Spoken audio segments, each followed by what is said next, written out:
regulation is coming, they say, right? You hear it coming. Like we started the segment with MCAs being sued for over $1 billion. So the question comes, is this the end of MCAs? No way. No. With new disclosure laws in 10 plus states and growing, billion-dollar fines, and SBA banning refinances. And mind you, this is big.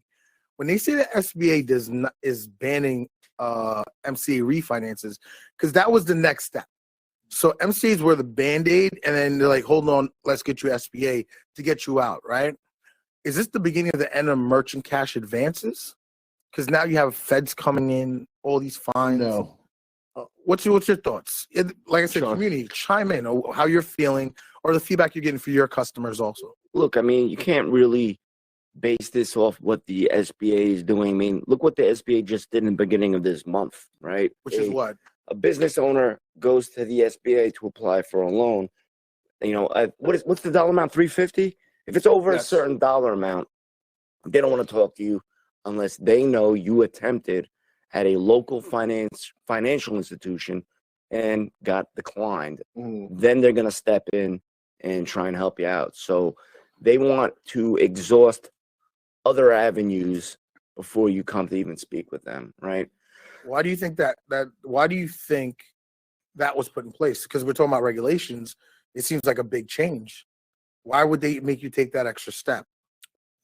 Because the SBA basically doesn't want to be the go-to for small businesses. They want someone else to take the risk. Isn't that what they're called? I would think it's the other way around, Sean. They want to make sure that you first go because who is really getting approved for big companies would get approved by their local banks all the time, right? They want to make sure that they leave the resources for small businesses in the event that they cannot get approved, right? Because why would they not get approved? I just looked at the new SBA guidelines that we're going to put in the community. We have always been said, and or at least I've always said 700 scores.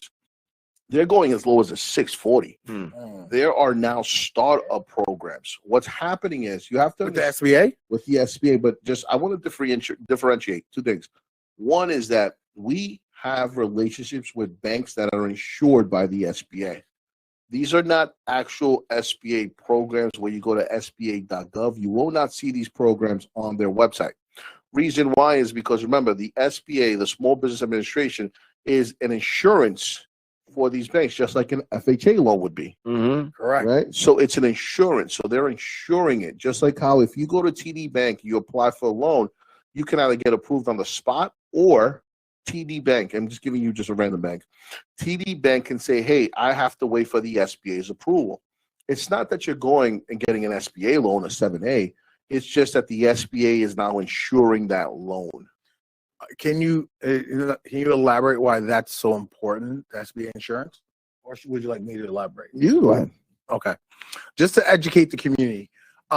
Back to SBA, agencies like SBA and FHA were an avenue. At one point in time, it was so hard for the small business owner or the average person to walk in a bank and get capital. So they would look at the average person and you would automatically get labeled high risk. Just because you weren't an established business, because you weren't a big businessman, they would gouge you. So the federal government came in and said, these small businesses are the backbone of America.